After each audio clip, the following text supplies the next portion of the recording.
नमस्कार, स्वागत है आपका फेडरल देश में। मैं हूं नीलू व्यास। लगातार राहुल गांधी ऑपरेशन सिंदूर के बारे में पूछताछ कर रहे हैं, सीज फायर के बारे में सरकार से पूछने की कोशिश कर रहे हैं और वो ये भी कह रहे हैं कि एस जयशंकर ने आखिर पाकिस्तान को पहले से क्यों मैसेज दिया।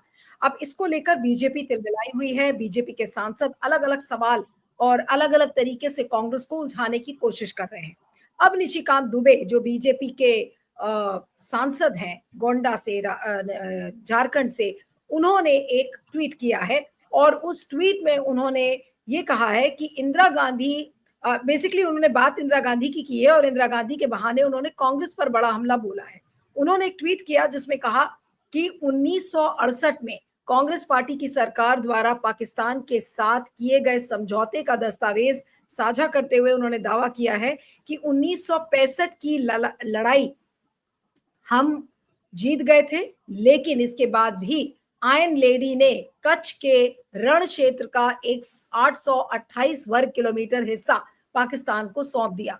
इतना ही नहीं, दुबे ने आरोप लगाया कि इंदिरा गांधी के नेतृत्व में कांग्रेस सरकार ने न केवल भारत की जमीन को पाकिस्तान के हवाले कर दिया, बल्कि दोनों देशों के बीच में अंतर्राष्ट्रीय मध्यस्थता पर भी सहमति जता दी थी।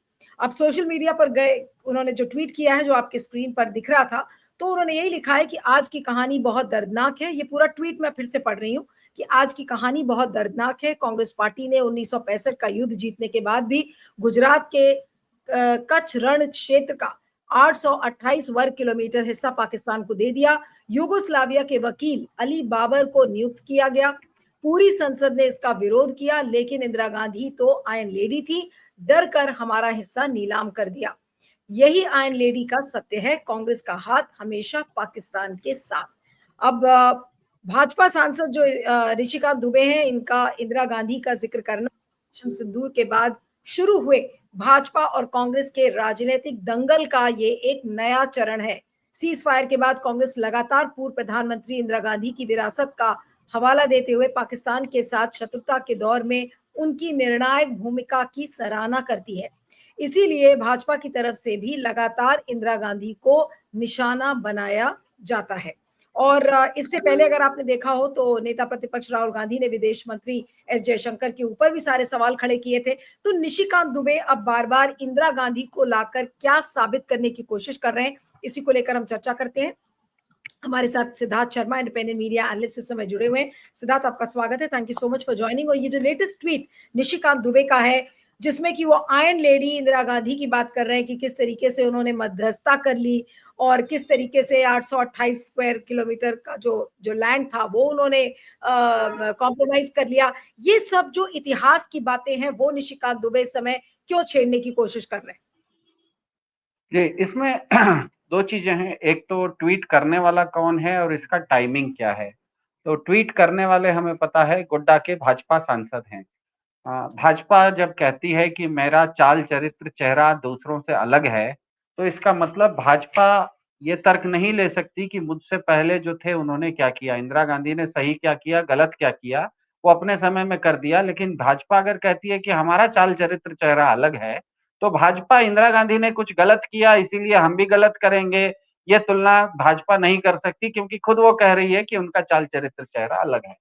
दूसरी बात, और ये आश्चर्यजनक बात है कि इसका टाइमिंग क्या है। निशिकांत दुबे जी वही हैं जो कि भारत का एक शिष्टमंडल है, कई सारे शिष्ट प्रतिनिधि मंडल है जो कि विदेश गया हुआ है अभी भारत की बात करने के लिए। निशिकांत दुबे जी भी, जहां तक मेरी जानकारी है, उस शिष्टमंडल के सदस्य हैं।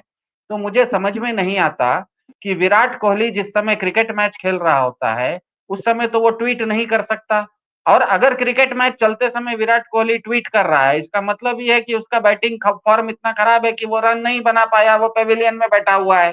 तो मुझे ये समझ में नहीं आता कि जिस शिष्टमंडल में निशिकांत दुबे जी सदस्य हैं, उनका काम है विदेशों में भारत के बारे में, भारत किस तरह से आतंकवाद का शिकार है, उस चीज को लोगों तक पहुंचाना। वैसे समय में जब ये रूस में हो या सऊदी अरब में हो, दुनिया के किसी दूसरे देश में गए हुए हैं और वहां पर उनको वहां के राजनयिकों से, वहां की सरकार से बात करना है, उस समय उनको ये ट्वीट करने की फुर्सत कहां से आ गई। इसका मतलब ही ये है कि कहीं ना कहीं दाल में काला है, दाल में। और इसमें भी इंदिरा गांधी को याद करने का मतलब ये, वो ये सरकार है, भाजपा की ये सरकार है जो कि चीन ने गालवान घाटी में आने के बाद लद्दाख में पिछले 4-5 साल में सैकड़ों स्क्वायर किलोमीटर पर भारत की जमीन पर उसने कब्जा कर रखा है। ये दुनिया जानती है, चीन भी जानता है, सब लोग जानते हैं, सैटेलाइट के इमेजेस बता रहे हैं। तो जो भाजपा सरकार खुद चीन जो जिस भारत की जमीन को कब्जाए हुए है उसको आप छोड़वा नहीं सकते। आप 1968 में 3 पीढ़ी पुरानी बात कर रहे हैं और उसमें भी इंदिरा गांधी की बात कर रहे हैं। तो कहीं ऐसा तो नहीं है कि मुझे लग रहा है कि ये सब जो शिष्टमंडल के रूप में विदेश में जा रहे हैं और विदेश में जब बात कर रहे हैं तो ऑफ द रिकॉर्ड हो सकता है कि दूसरी सरकारें इनको कह रही होंगी कि अरे भैया आपके जब प्रधान जी आते हैं, भारत के प्रधानमंत्री जी हमारे देश में आते हैं, तब तो वो अपने आप को विश्व गुरु कह लेते हैं। अभी आप आके कह रहे हैं कि आप क्या कहते हैं आतंकवाद के शिकार हैं। तो पहले ये तय कर लीजिए कि आप कमजोर हैं या बहुत मजबूत हैं, क्योंकि आपके प्रधान जी आके कहते हैं कि हम तो विश्व गुरु हैं, मतलब हम दुनिया के सबसे मजबूत हैं। आप उनके पीछे आप आ रहे हैं और आप कह रहे हैं कि हम तो आतंकवाद के शिकार हैं, मतलब आप कमजोर हैं। तो पहले आप तय कर लीजिए कि आप कमजोर हैं या आप मजबूत हैं, इसीलिए ये एक कुंठा है। दूसरी बात यह भी संभव है कि विदेशों में जब जा रहे हैं तो लोग ये भी कह रहे होंगे उनको कि अरे भैया तुम्हारे हाथ में तो तुम्हारी सेना ने पीओ के हाथ में ले आया था, पाकिस्तान तो पस्त हो गया था। आपकी सेना अगर आप लोग अगर 10 तारीख को शाम में 5 बजे भारत के ट्रंप साहब के कहे हुए सीज फायर को नहीं मानते और पाकिस्तान को उसी दिन खत्म कर दिए होते तो आज आके आपको ये सब बात करने की जरूरत नहीं होती। तो मेरे ख्याल से कहीं ना कहीं ये टाइमिंग बता रहा है कि कहीं ना कहीं इनका जो प्रतिनिधि मंडल का विदेशों में जो काम होना था, विदेशों में जिस तरह से इनको अपना प्रचार करना था, वो प्रचार अच्छे से नहीं हो पा रहा है। विदेशों में भी कई लोग इंदिरा गांधी की बात कर रहे होंगे कि भैया तुम यहाँ क्या आके बात कर रहे हो, तुम्हारी इंदिरा गांधी ने तो 1971 में पाकिस्तान के 2 टुकड़े कर दिए थे, तुमको भी मौका भी था, दस्तूर भी था, तुमने क्यों नहीं टुकड़े कर दिए, तुम आके मुझसे क्यों बात कर रहे हो। तो मेरे ख्याल से ये जो टाइमिंग है ये बता रहा है कि उनमें उनके मन में कोई ना कोई बहुत बड़ी कुंठा है और वो कुंठा कहीं ना कहीं इंदिरा गांधी से संबंधित है, क्योंकि हमें पता है कि इसी तरह का जिस तरह से ऑपरेशन सिंदूर में भारतीय सेना ने पाकिस्तान को पस्त किया, इसी तरह से 1971 के युद्ध में भी भारतीय सेना ने पाकिस्तान को पस्त किया था। लेकिन पस्त करने के बाद भारत की सेना ने और भारत के राजनेताओं ने उस समय की इंदिरा गांधी ने अगले कदम पर जाके उस चीज को एक निर्णायक भूमिका में भी ले आए। निर्णायक उसे मतलब उस चीज को एक क्लोजर दे दिया, उस चीज को समाप्त कर दिया। लेकिन उसी तरह की चीज 1971 में जिस तरह से general field marshal Manik Shaw ने भारत को जीत दिलवाई थी और इंदिरा गांधी ने उसके आधार पर पाकिस्तान को तोड़ के दोस्त बांग्लादेश बना दिया था, उसी तरह से 10 तारीख को 10:30 बजे भारतीय सेना ने यह बता दिया कि पाकिस्तान पस्त हो गया है। शाम तक तो भारत को कुछ निर्णायक निर्णय ले लेना था, बलूचिस्तान को अलग कर देना चाहिए था, पीओके को अपने हाथ में ले लेना चाहिए था, लेकिन आप तो ट्रंप साहब के कहने पर सीज फायर मान गए। तो एक ही तरह की 2 चीजें हुई हैं 1971 में और 2025 में। दोनों बार सेना ने आपको जो बढ़त दिलवा दी, वो पहली बार राजनेताओं ने उस बढ़त का फायदा उठा लिया और उसको निष्कर्ष पर ले आए। इस बार आप निष्कर्ष पर नहीं लाए, हो सकता है विदेशी धरती पर इनको इस तरह का उलाहना भी दिया जा रहा होगा। तो मुझे नहीं पता, लेकिन मुझे इसका टाइमिंग देख के लग रहा है कि कहीं ना कहीं भाजपा के अंदर और खास करके निशिकांत दुबे जी, क्योंकि इस तरह के एक प्रतिनिधिमंडल के सदस्य हैं, उनको इस तरह के उलाहने का सामना करना पड़ रहा होगा। वो कुंठा उनके ट्वीट में निकल रही है, ऐसा मुझे लग रहा है। ठीक है, इस समय राकेश अचल जी वरिष्ठ पत्रकार पॉलिटिकल कमेंटेटर भी हमारे साथ जुड़ गए हैं। राकेश जी, आज का जो चर्चा का विषय है वो है निशिकांत दुबे का एक ट्वीट, और जो कि एक बार फिर से मैं दिखाना चाहूंगी अगर उसको प्ले आउट कर सके। और उसमें उन्होंने ये लिखा है कि आज की कहानी बहुत दर्दनाक है। कांग्रेस पार्टी ने 1965 का युद्ध जीतने के बाद भी गुजरात के राणवी कच्छ क्षेत्र है उसका 828 वर्ग किलोमीटर हिस्सा पाकिस्तान को दे दिया। युगोस्लाविया के वकील अली बाबर को नियुक्त किया गया। पूरी संसद ने इसका विरोध किया, लेकिन इंदिरा गांधी तो आयरन लेडी थी और डर कर हमारा हिस्सा नीलाम कर दिया। यही आयरन लेडी का सत्य है। कांग्रेस का हाथ हमेशा पाकिस्तान के साथ। अब ये निशिकांत दुबे की का जो ट्वीट है, और बार बार जिस तरीके से वो इंदिरा गांधी के बहाने अब कांग्रेस के ऊपर हमला कर रहे हैं, क्योंकि कांग्रेस वो सवाल इस समय पूछ रही है जो कि जिसका जवाब न बीजेपी के पास है, न प्रधानमंत्री नरेंद्र मोदी के पास है। और इस समय मजे की बात यह है, ठीक कहा सिद्धार्थ ने, कि वो इस समय मल्टी पार्टी डेलीगेशन वाले ट्रिप पर है। और वहां से अगर वो इस तरीके के ट्वीट्स कर रहे हैं तो ये क्या दर्शाता है? क्या साफ दिखता है कि बार बार उनके पास कोई जवाब नहीं है सिवाय इसके कि वो इंदिरा गांधी की बातें करें जो इतिहास का हिस्सा है? और धन्यवाद नीलू जी। देखिए, जब ये शिष्टमंडल की बात चली थी तब भी मैंने कहा था कि ये मोदी के माउथ पीस बन के जा रहे हैं।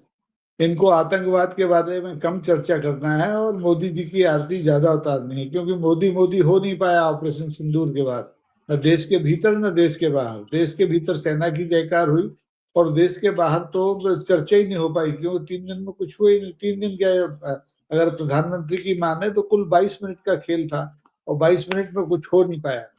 लेकिन असली बात यह है कि ये जो शिष्टमंडल है इसमें भारत सरकार ने और भारतीय जनता पार्टी ने कुछ अशिष्ट लोगों को भेज दिया है, जिन्हें शिष्टाचार, अंतरराष्ट्रीय शिष्टाचार का पता ही नहीं है। जब आप सरकार के किसी बहुदलीय प्रतिनिधि मंडल में होते हैं, वहां आपको सिर्फ और सिर्फ अपने देश की बात करनी होती है, और इतनी फुर्सत तो मिलनी नहीं चाहिए, जैसे सिद्धार्थ कह रहे हैं, कि आप ट्वीट करने बैठ जाएं। अभी आपको जिस मिशन पर भेजा गया है वो मिशन ये है कि आप भारत पाकिस्तान को आतंकवादी देश के रूप में निरूपित करें, स्थापित करें और जस्टिफाई करें कि भारत की सरकार ने जो सैन्य कार्रवाई की वो बहुत सही थी। लेकिन आप बात कर रहे हैं इंदिरा गांधी की, आप बात कर रहे हैं 65 के युद्ध की, लेकिन आप बात आज की बात क्यों नहीं कर रहे हैं जिसके लिए आपको भेजा गया है? इससे सीधा सीधा प्रकट होता है कि ये जो जितने मिशन बना के भेजे गए हैं, जितने सर्वदलीय दल भेजे गए हैं, ये जो एक कुंठा है, जो जो असफलता है सीज फायर को लेकर के, ऑपरेशन सिंदूर की कामयाबी को लेकर के कहीं कोई दिक्कत नहीं है, लेकिन जिस ढंग से सेना के हाथ खोले गए थे और जिस ढंग से अप्रत्याशित रूप से सेना के हाथ बांधे गए और दूसरे लोगों के इशारे पर बांधे गए, ये तो अब सरकार के विदेश मंत्री ने भी स्वीकार कर दिया। तो अब ऐसी स्थिति में अपनी झेप मिटाने के लिए ये लोग जिस उद्देश्य से भेजे गए उस उद्देश्य को तो हासिल करना नहीं चाहते। ये सिर्फ और सिर्फ चाहते हैं कि मोदी के मुकाबले जो पुराने हमारे प्रधानमंत्री देश में रह चुके हैं, जिन्होंने नजीरें बनाई हैं अंतरराष्ट्रीय स्तर पर अपने कामकाज से। आप देखिए, 1965 का तो मुझे याद नहीं है, लेकिन 1971 का युद्ध मैंने देखा भी और मुझे सारे घटनाक्रम याद हैं। उस इतनी बड़ी कामयाबी के बाद भारत की सरकार को, तत्कालीन प्रधानमंत्री को, कोई सर्वदलीय मंडल प्रतिनिधिमंडल दुनिया में भेजने की जरूरत नहीं पड़ी। 1999 में अटल बिहारी वाजपेयी को इसकी जरूरत नहीं पड़ी, लेकिन 2025 में माननीय प्रधानमंत्री नरेंद्र मोदी को इसकी जरूरत सिर्फ और सिर्फ इसलिए पड़ रही है कि उन्होंने जो पिछले 3 दिन में 7 मई से 10 मई तक जो काम किया है, उस काम से न दुनिया प्रसन्न है, न भारत के लोग संतुष्ट हैं, और जो हमारा शत्रु देश है उसके अंदर भी एक अलग तरह की बौखलाहट। आपने देखिए, लोकसभा में प्रतिपक्ष के नेता ने शुरू से कहा कि हमारा दुश्मन सिर्फ पाकिस्तान नहीं है, हमारा दुश्मन चीन भी है। लेकिन आप 2 मोर्चों पे लड़ते हुए भी पाकिस्तान के पास तो कुछ था ही नहीं।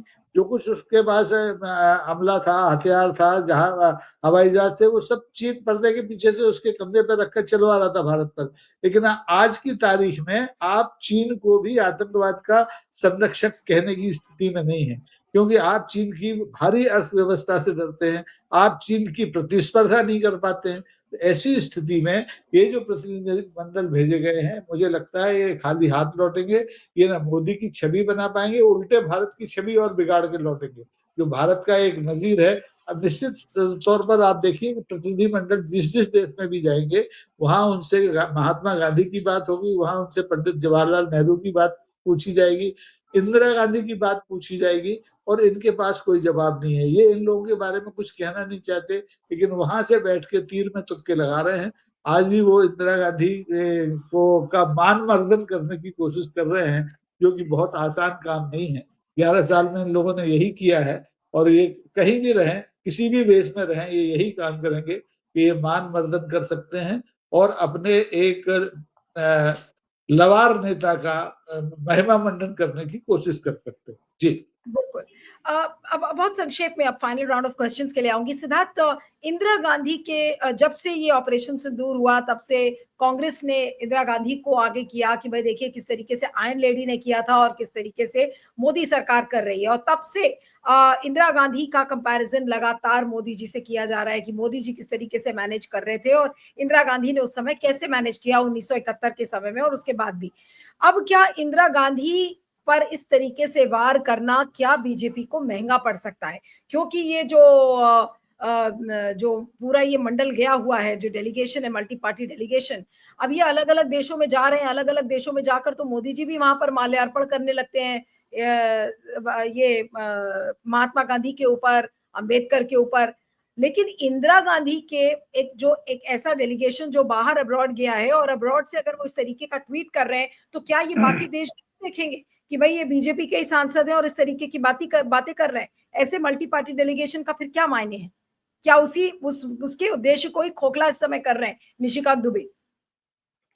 तो जैसे मैंने कहा ना कि जो जो व्यक्ति जिस मिशन में है उसके अलावा वो अगर दूसरा काम कर रहा है, इसका मतलब उसको शायद वहां पर निशिकांत दुबे जी को जिससे भी वहां पर मिलने गए थे उस देश की सरकार शायद मिलने नहीं दे रही है, वो उनको समय नहीं दे रही है। वो जो अपनी बात रखना चाह रहे थे जिस प्लेटफॉर्म पर, जिस पटल पर, वो पटल पर उनको बैठने नहीं दिया जा रहा है। इसीलिए तो उनके पास इतना समय है कि वो ये इधर उधर की बातें करे। विराट कोहली अगर मैच खेल रहा है तो उस समय ट्वीट कैसे करेगा? वो तो मैच खेल रहा होगा, ट्वीट कर रहा है, इसका मतलब ये है कि वो 0 पे आउट हो चुका है, पेविलियन में बैठा हुआ है। और दूसरी बात ये कि इतिहास एक ऐसी चीज होती है कि आप कभी भी किसी व्यक्ति को, इतिहास में जो भी व्यक्ति है, भारत में कहिए दुनिया भर में, को जो भी व्यक्ति स्वर्गवासी हो जाता है उसको दिवंगत माना जाता है। उसने अच्छे बुरे जो भी काम किए वो उसके जीवन के साथ समाप्त माने जाते हैं।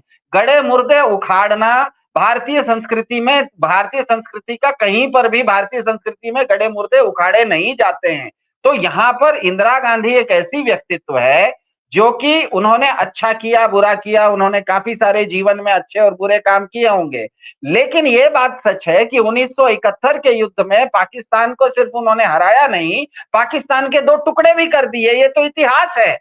और जो इतिहास है उसी तरह का इतिहास आपको भारतीय सेना ने 10 मई को आपको हाथ में लाके दे दिया था।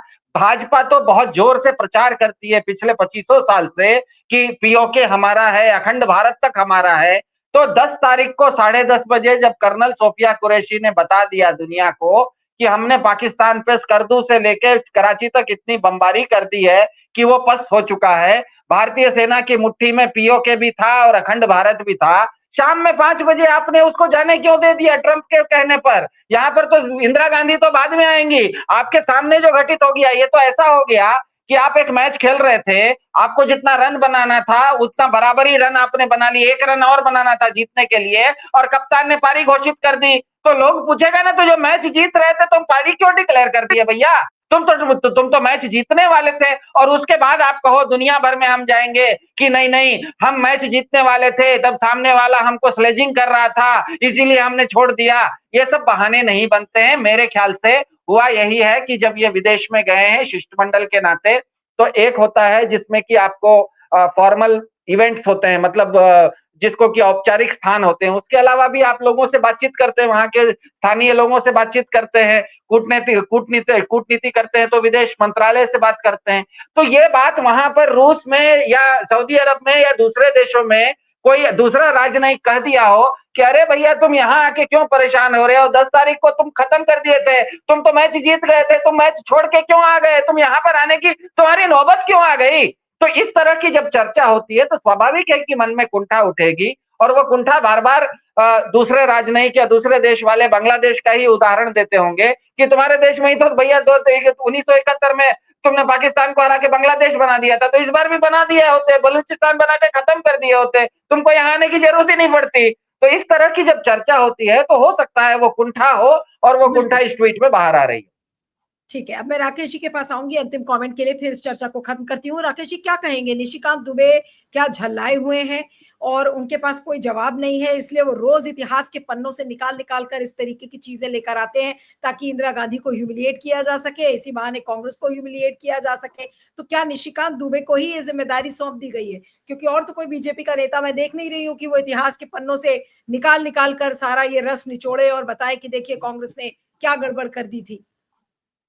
वो अपनी गलतियों को जस्टिफाई वो इंदिरा गांधी के जरिए अब कर रहे हैं। जी देखिए, ये जो झल्लाहट है, ये जो बौखलाहट है, केवल निशिकांत की नहीं है। निशिकांत तो एक चेहरा है, एक माउथ पीस है।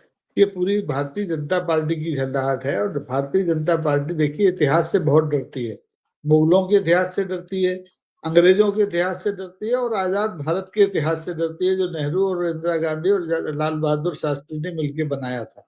55 साल का इतिहास 11 साल के इतिहास के सामने बहुत भारी है, और इस इतिहास का सामना करना भारतीय जनता पार्टी के बूते की बात नहीं है।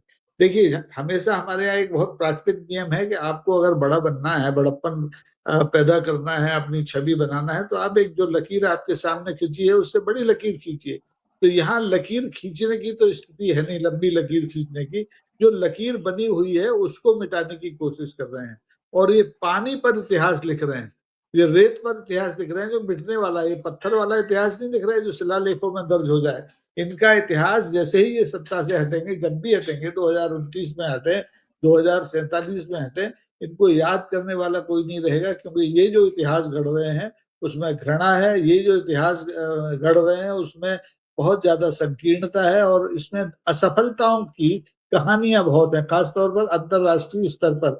इनके राजकाज में आप देखिए सार्क समाप्त हो गया, इनके राजकाज में पंचशील की कोई बात नहीं करता, इनके राजकाज में हमारे जो पुराने दोस्त थे, रूस गायब हो गया हमसे, फलस्तीन की हम बात नहीं करते, जबकि हमारा और एक जमाने में दुनिया के तमाम देशों को एक कॉमन एजेंडा था कि फलस्तीन को बचाना है। और आज स्थिति वहां क्या है कि लोग भूख से मर रहे हैं, प्रतिदिन हजारों बच्चे भूख से मर रहे हैं, उनको खाना नहीं मिल पा रहा है इजराइल की वजह से। लेकिन एक शब्द ना इजराइल के बारे में बोलेंगे, मानवाधिकार की बात करते हैं ना चीन के बारे में बोलेंगे, और अमेरिका के सामने तो बोलने की हिम्मत है ही नहीं। तो बहुत निराशा पूरी पार्टी की है। निशिकांत दुबे तो बेचारे एक छोटे से मोहरे हैं। जी।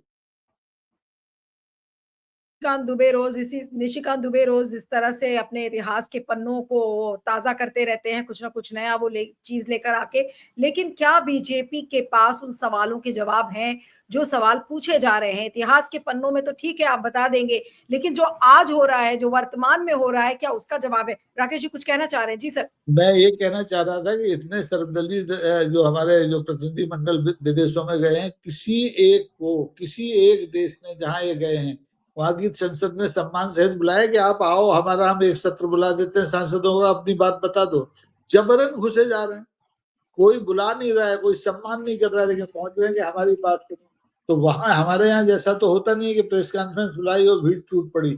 वहां सब सिस्टम अलग है, उस सिस्टम में ये बिल्कुल खाली हाथ लौटने वाले हैं। आप देखेंगे ये शशि थरूर के साथ सुंदर लड़कियों की तस्वीरें खींचने का मौका है इस प्रतिनिधिमंडल के पास, भारत का महिमा का बखान करने का मौका बिल्कुल नहीं। चलिए, अब मल्टी पार्टी डेलीगेशन क्या कुछ करके लाएगा वो तो देखा जाएगा, लेकिन जिस तरीके की तस्वीरें आ रही हैं उससे समझ में आ रहा है कि इस मल्टी पार्टी डेलीगेशन को क्या काम दिया गया था और वो क्या कर रहा है। निशिकांत दुबे उसका एक नमूना है शायद, जो वो ट्वीट के जरिए बता रहे हैं कि उनके पास कितना समय है इस समय अब्रॉड ट्रिप पर। आप दोनों का बहुत बहुत शुक्रिया। Rakesh Achal ji, Siddharth, thank you so much for joining.